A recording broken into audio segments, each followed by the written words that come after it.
Peace is made.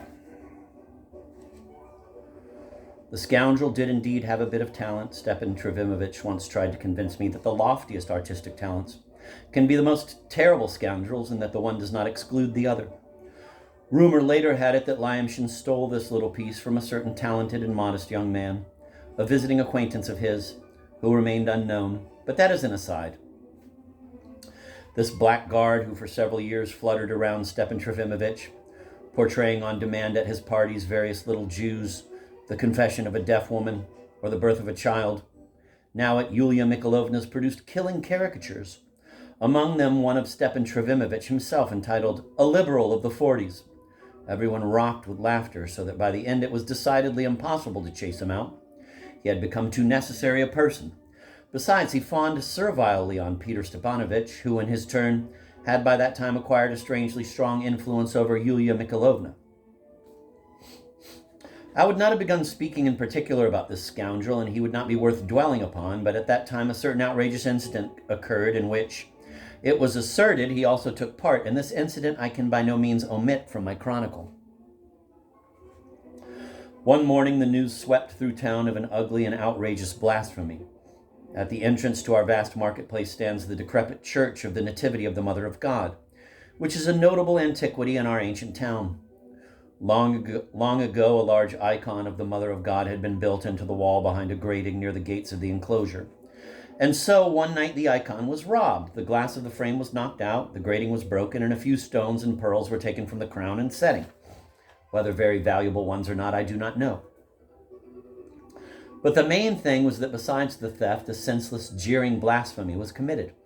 Behind the broken glass of the icon, a live mouse was said to have been found in the morning.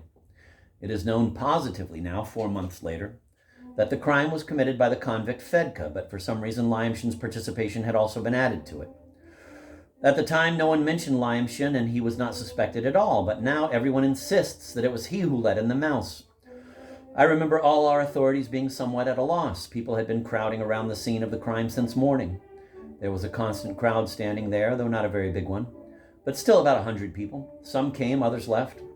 Those who came crossed themselves and kissed the icon. There were donations. A collection plate appeared, and a monk beside it. And it was 3 o'clock in the afternoon before the authorities realized that they could order people not to stand in a crowd, but to move on after praying, kissing, and donating. This unfortunate incident produced a very gloomy effect on von Limk. As I am told, Yulia Mikhailovna put it afterwards, from that sinister morning on, she began to notice that strange despondency in her husband, which never left him afterwards up to the very day of his departure from our town, 2 months ago, for reasons of ill health, and seems to be accompanying him now in Switzerland as well, where he continues to rest after his brief career in our province. I remember stopping in the square then at 1 o'clock in the afternoon. The crowd was silent, the faces significantly somber. A merchant, fat and sallow, drove up in a droshky, climbed out, bowed to the ground, planted a kiss, donated a ruble, clambered back, groaning into the droshky, and drove off again. A carriage also drove up with 2 of our ladies, accompanied by 2 of our pranksters. The young men, one of whom was no longer so young, got out of the vehicle as well and forced their way through the crowd to the icon, rather negligently pushing people aside. Neither of them took his hat off, and one placed a pince-nez on his nose. There was murmuring among the people, dull but disagreeable. The fine fellow in the pince-nez took a brass kopeck from a purse chock full of bills and threw it into the dish, laughing and talking loudly. They both went back to the carriage. At that moment, Lizaveta Nikolaevna, accompanied by Mavriky Nikolaevich, suddenly rode up. She jumped from the horse, handed the bridle to her companion, who on her orders remained mounted, and went up to the icon precisely at the moment when the kopeck was thrown. A flush of indignation covered her cheeks. She took off her round hat, her gloves, fell on her knees before the icon, right on the dirty sidewalk, and reverently bowed 3 times to the ground. Then she took out her purse, but as there were only a few 10-kopeck pieces in it, she instantly removed her diamond earrings and put them on the plate. May I, to ornament the setting?" she asked the monk, all agitated. "It is permissible," the monk replied. "Every gift is good." The people were silent, showing neither reproach nor approval. Lizaveta Nikolaevna mounted her horse in her soiled dress and rode off. 2 days after the incident just described, I met her in in a numerous company, setting out for somewhere in 3 carriages surrounded by men on horseback. She beckoned to me with her hand, stopped the carriage, and demanded insistently that I join their party. Space was found for me in the carriage, and she laughingly introduced me to her companions, magnificent ladies, and explained to me that they were all setting out on an extremely interesting expedition. She laughed loudly and seemed somehow happy beyond measure. In the most recent time, she had become gay to the point of friskiness. The undertaking was indeed an eccentric one. They were all going across the river to the house of the merchant Sevastyanov, in whose wing, for about 10 years now, our blessed man and prophet Semyon Yakovlevich, famous not only among us but in the neighboring provinces and even in the capitals, had been living in retirement, in ease and comfort. Everyone visited him, especially those from out of our town, trying to get a word from the holy fool, venerating him and leaving donations. The donations, sometimes significant ones unless Semyon Yakovlevich disposed of them at once, were piously conveyed to God's church, mainly to our Bogorodsky monastery. For this purpose, a monk sent from the monastery was constantly on duty at Semyon Yakovlevich's. They were all looking forward to having great fun. No one in the group had yet been to see Semyon Yakovlevich. Lyamshin alone had visited him once before, and now insisted that he had ordered him driven out with a broom, and with his own hand had sent 2 big boiled potatoes flying after him. Among the riders, I noticed Peter Stepanovich, again on a hired Cossack horse, which he sat rather poorly,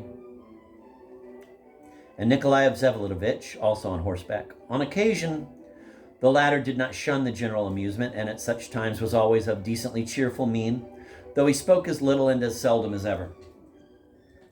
When the exhibition, descending to the bridge, came opposite the town hotel, someone suddenly announced that in one of the rooms of the hotel they had just found a guest who had shot himself, and that they were awaiting the police.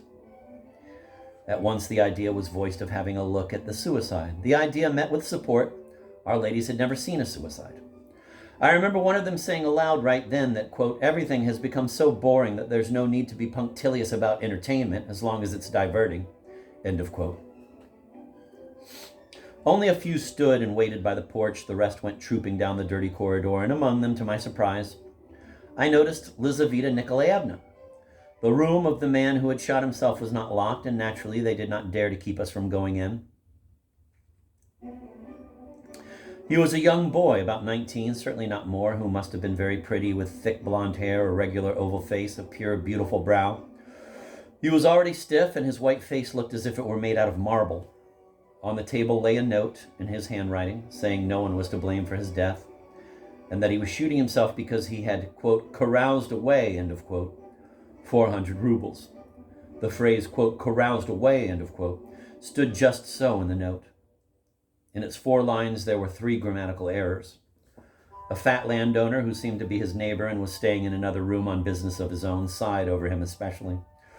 From what he said, it turned out that the boy had been sent to town from their village by his family, his widowed mother, his sisters, and aunts, to purchase, under the supervision of a female relation who lived in town, various things for the trousseau of his eldest sister, who was getting married, and to bring them home. Those 400 rubles, saved up in the course of decades, had been entrusted to him with fearful sighs and endless admonishing exhortations, prayers, and crosses. The boy had hitherto been modest and trustworthy. Having come to town 3 days before, he did not go to his relation. He put up at the hotel and went straight to the club, hoping to find somewhere in a back room some traveling gambler, or at least a game of cards. But there was no card game that day, nor any gambler. Returning to his room at around midnight, he asked for champagne, Havana cigars, and ordered a dinner of 6 or 7 courses. But the champagne made him drunk, the cigar made him throw up, so that when the food was brought, he did not touch it, but went to bed almost unconscious. He woke up the next day fresh as an apple, went at once to a gypsy camp in a village across the river, which he had heard about in the club the day before, and did not return to the hotel for 2 days. Finally, yesterday at 5 in the afternoon, he arrived drunk, went to bed at once, and slept until 10 o'clock in the evening. On waking up, he asked for a cutlet, a bottle of Chateau de Yquem, and grapes, some notepaper, ink, and the bill. No one noticed anything special about him. He was calm, quiet, and gentle. He must have shot himself at around midnight, though strangely no one heard the shot. and his absence was noticed only today at 1 in the afternoon when, after knocking in vain, they broke down the door.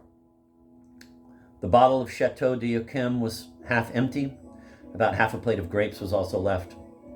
The shot had come from a small 3-chambered revolver, straight into his heart. There was very little blood. The revolver had fallen from his hand onto the carpet. The youth himself was half reclined on a sofa in the corner. Death must have occurred instantly. No mortal agony showed on his face. His expression was calm, almost happy. He need only have lived. Our people all stared with greedy curiosity. Generally, in every misfortune of one's neighbor, there is always something that gladdens the outsider's eye, and that even no matter who you are. Our ladies stared silently. Their companions distinguished themselves by sharpness of wit and a supreme presence of mind. One of them observed that this was the best solution and that the boy even could not have come up with anything smarter. Another concluded that he had lived well, if only for a moment. A third suddenly blurted out, quote, "Why have we got so many people hanging or shooting themselves? As if we jumped off our roots. As if the floor had slipped from under everyone's feet." End of quote. The raisonneur was given unfriendly looks. Then Lyamshin, who drew honor from his role of buffoon, filched a little bunch of grapes from the plate. Another, laughing, followed his example.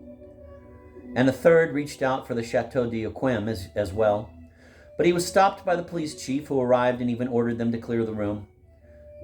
Since everyone had already had their fill of looking, they went out at once without argument, though Lyamshin did try to badger the police chief about something.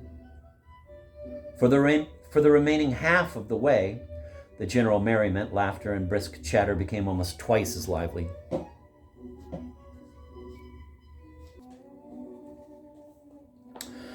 We arrived at Semyon Yakovlevitch's at 1. The gate of the merchant's large yard stood wide open, and anyone was free to enter the lodge where the saintly man lived. We were told that Semyon was eating, but we could go in. And we did, all of us. The simple-minded, saintly man received his visitors in a rather large 3-windowed room that was divided into 2 halves by a waist-high wooden barrier stretching from wall to wall. Ordinary visitors were separated from him by the barrier. A few lucky ones were admitted to his half through a special door in it. He sometimes invited these fortunate people to sit down on leather-covered armchairs or a couch, while he himself always presided in a shabby, antique Voltaire chair.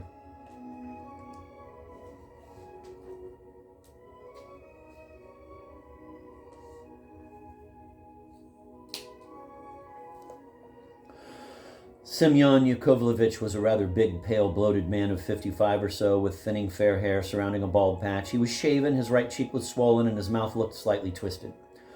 There was a large wart near his left nostril. His small, narrow eyes were sleepy, calm, and self-assured. He wore a German-style black frock coat, but had no waistcoat or tie. His shirt was very coarse, but white and quite clean.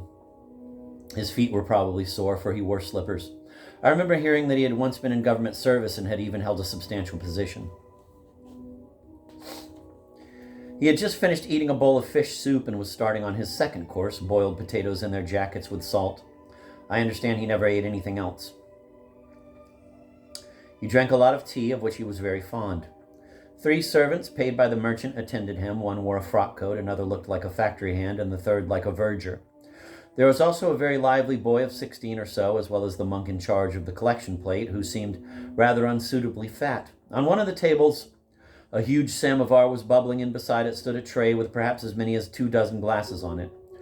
On another table lay the gifts brought by visitors, some loaves of sugar, a few pounds of tea, a pair of embroidered slippers, a silk kerchief, a length of cloth, a piece of linen, and so on. Almost all the money offerings went into the monk's collection plate. The room was crowded. There were perhaps a dozen visitors. 2 of them had been admitted to Semyon's half of the room. A little white-haired old man, a pilgrim from among the simple people, and a smallish, dried-out monk who had apparently come from far away and who sat there quietly with his eyes cast down.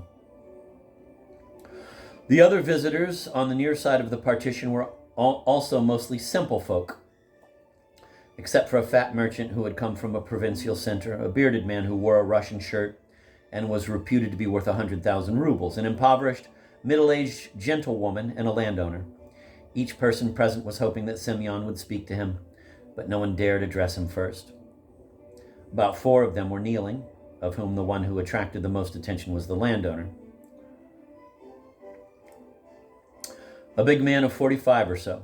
He had been kneeling right by the partition for over an hour, waiting ecstatically for the saintly man to address him. But Simeon seemed quite unaware of his presence.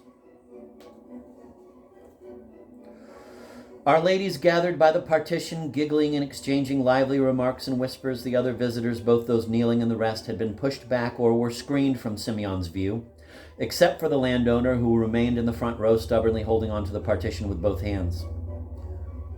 Amused and keenly curious eyes were fixed on Semyon Yakovlevich, some of them from behind lorgnettes, pince-nez, and even opera glasses.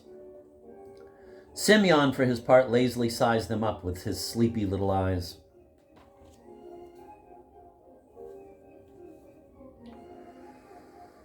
"Ah, what lovelies," he exclaimed in his low, hoarse voice. We all laughed. What could he possibly mean by that exclamation? Semyon, however, did not elaborate, but plunged into silence again, concentrating on chewing his potatoes. When he had finished with them, he wiped his mouth with a napkin, and a servant brought him tea.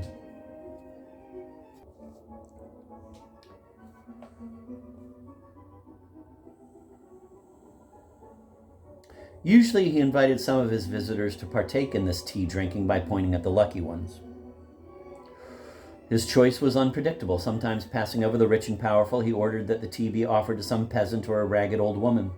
Sometimes, ignoring the poor and downtrodden, tea was sent only to some rich, fat merchant. And then tea wasn't served in the same way to everyone. Some received theirs already sweetened, others received their lump of sugar separately, and others had to drink it without any sugar. On this occasion, the elect were the little monk, already sweetened tea, and the old pilgrim, tea without sugar. For some reason, the fat monk in charge of the collection plate was passed over that day, although until then, he had regularly had his daily glass.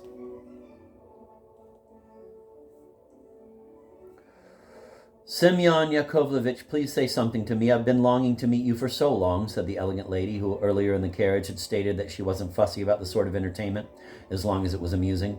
Semyon didn't even look at her. The kneeling landowner sighed deeply, like a huge bellows. "Sweet tea," Semyon said suddenly, pointing at the merchant reputed to be worth 100,000 rubles. The merchant stepped forward and stood next to the landowner. "More sugar for him," Semyon ordered. And when another lump was added to the already sweetened tea, he ordered again, "Give him more, and still more." They sugared his tea for a third and a fourth time, after which the merchant began sheepishly to sip his syrup. The people around murmured and began crossing themselves.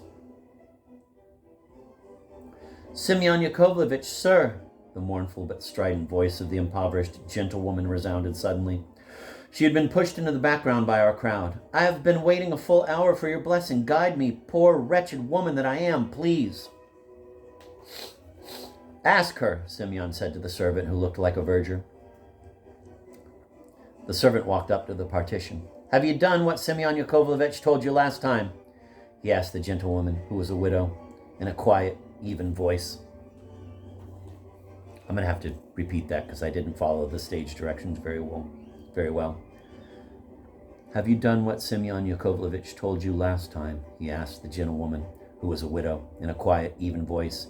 "How could I, Semyon Yakovlevich?" she wailed. "Those cannibals are taking me to court, me, their own mother. They've even threatened to start criminal proceedings against me." "Give it to her," Semyon ordered, pointing to a sugar loaf. The boy leaped to the table, grabbed the loaf of sugar, and handed it to the woman. "Ah, sir, you are so kind. That's really too much for me," she tried to protest. More, Semyon ordered. Another loaf was given to her. More. A third and a fourth loaf were given to the widow, who was now entirely surrounded by sugar. The monk on duty from the local monastery sighed. All that sugar could have taken the road to the monastery, as it did on other days. "But what am I supposed to do with all this sugar? I'm all alone and there's enough here to make me sick. Unless there's some prophecy in this?" "Of course it's a prophecy," someone in the crowd said. "Give her another pound," Semyon decided. There was one loaf of sugar left on the table, but Semyon had said 1 pound, and that's what they gave her. "Lord, oh Lord," the people muttered, "there's certainly some prophecy in this." First, sweeten your heart with love and charity, and only after that come complaining against your own children, the flesh of your flesh. That's the prophecy, I dare say, the fat monk interpreted in a quiet but self-satisfied tone. He was still irritated at not having been offered tea. The gentlewoman went for him angrily.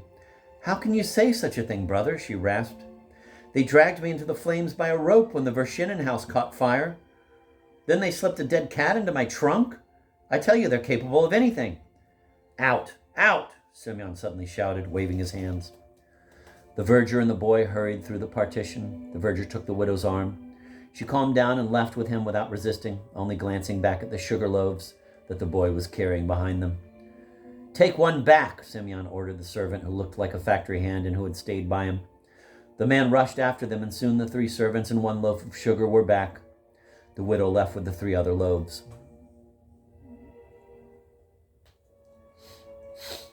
Semyon Yakovlevich, a voice called from behind. I had a dream. I dreamed of a jackdaw who took off from water and flew straight into fire. What does that mean, Semyon Yakovlevich? Cold weather coming, Semyon interpreted. But Semyon Yakovlevich, you still haven't answered me, and I'm so fascinated by you. The elegant lady from my carriage tried him. Ask him, Semyon said, pointing at the kneeling landlord and ignoring the lady.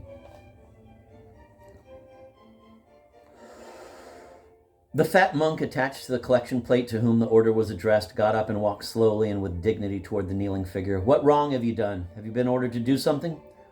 I mustn't fight. I must not give rein to my hands, the landowner said in a hoarse voice. Have you obeyed? I couldn't. My own strength gets the better of me. Out. Out with him. Chase him with the broom. The broom! Semyon shouted, waving his hands. Without waiting for the penance, the landowner leaped up and rushed out. He has left a gold coin behind, the monk announced, picking up a half-imperial from the floor. Give it to him, Semyon said, pointing to the fat, rich merchant. The man reputed to possess 100,000 rubles didn't dare refuse. Gold attracts gold, the monk from the monastery couldn't refrain from quipping. Sweet tea for that one over there, Semyon suddenly ordered, pointing to Maurice Drozdov. A servant poured the tea and took it by mistake to the dandy wearing the pince-nez. No, to the long-legged one, there, Semyon corrected him. Maurice bowed rather stiffly in military fashion, took the glass and started sipping the tea. I cannot explain why, but our entire group was practically convulsed with laughter. Maurice, Liza suddenly said to him, that gentleman who was kneeling over there has left. Go and kneel in his place. Maurice looked at her, nonplussed. Please, Maurice, you'd be doing me a great favor. Listen, she insisted with strange heat. You must. I absolutely want to see what you'd look like kneeling there. If you refuse, don't ever come to see me again.